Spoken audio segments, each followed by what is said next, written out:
workshop.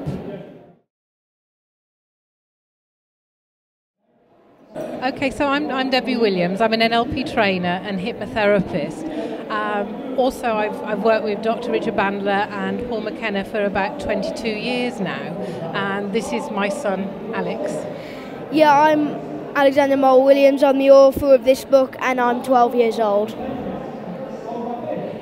So, this is a foreword and a quote written for us by Dr. Richard Bandler, and I'm just going to read it to you now. I read Alex's book, and it is brilliant and quite refreshing. It gives me hope that the things that I've been trying to get into schools for 4 decades will at last find their way into the hands of kids everywhere. Great work, Dr. Richard Bandler, co-founder of NLP. So how did this start? Well, when Alex was 6 years of age, he had a habit of wanting to listen to some of my hypnosis recordings. As I said previously, I'm a hypnotherapist, and I wasn't paying attention to what he was listening to. I knew he was listening to more self-esteem, and I thought, well, that won't hurt a 6-year-old. But then one morning he said to me, Mom, if I wrote a book, can we get it on Amazon? Can we do this? Can we do that? Can we do the other? And I'm thinking, where is this coming from? Is that me? Where is this coming from? And I realised he'd been listening to my Overcome Writer's Block to create a bestseller.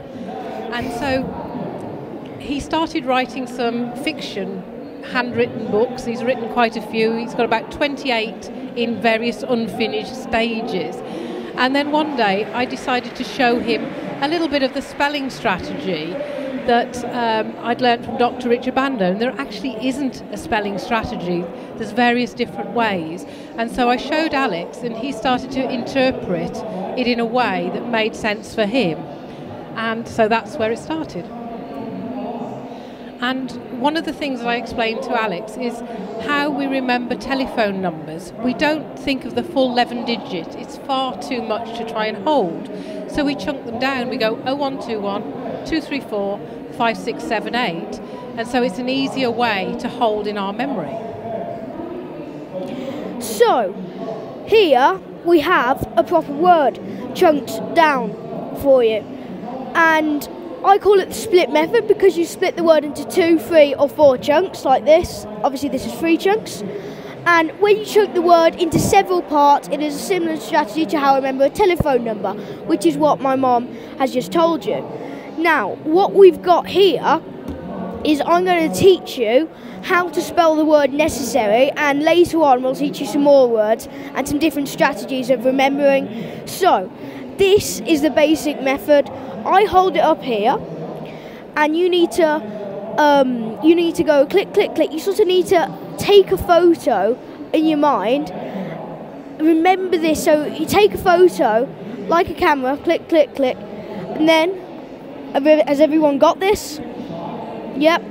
They take it down, and can anyone tell me? Okay, yeah, it's up there. So you might be cheating, but next time it'll be okay. So can anyone tell me what the first chunk is? Forwards. Obviously it's up there. So should we say it together? What can you see in your mind's eye? Can you see the first letter? Yeah. And then can you spell it backwards in your mind? Obviously when you're chunking it down you can say the word if it helps you, anything like that, anything that helps you. So then we've got the second chunk, which is, okay, yeah, it's all on there. We all know that it's on there now. So we've got the second chunk, which again, hold up, same strategy, click, click, click, let it sit in your mind like a photo. Can everybody see it? And then down again.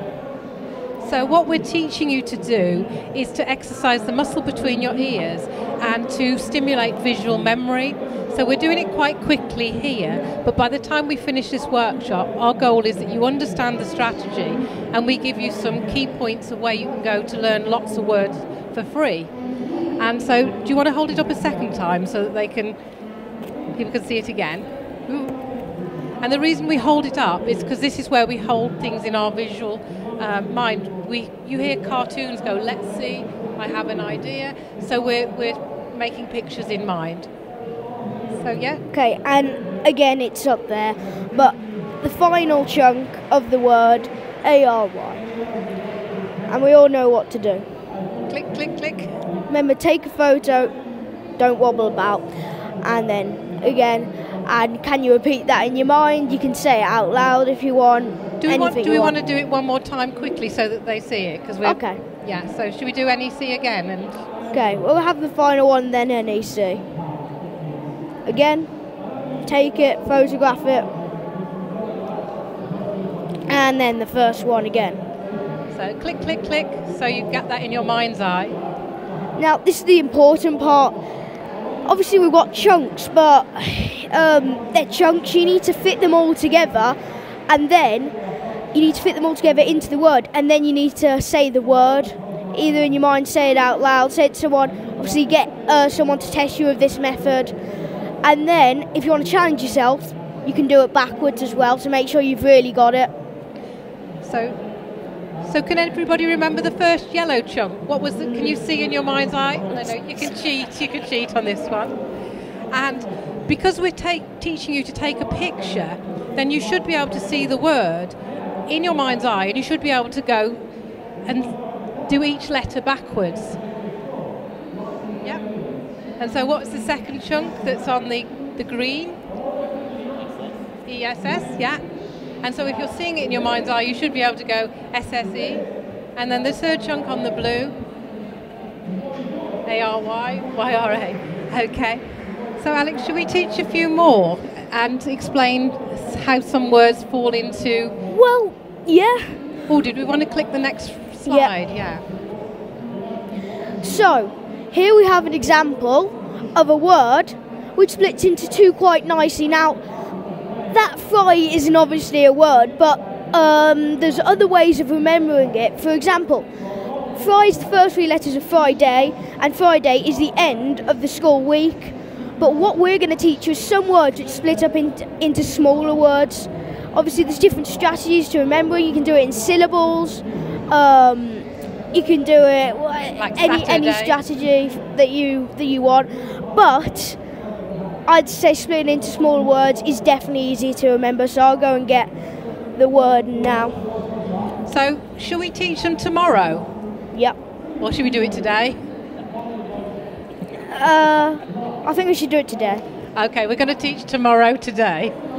So the first chunk... So it's not up there, so you can't cheat this time. So, we've got the first chunk, which is a very common name. We all know what to do by now. Get it in your mind, take a photo in your mind. I'll take it down, and then I'll put it back up again just to lock it into your mind.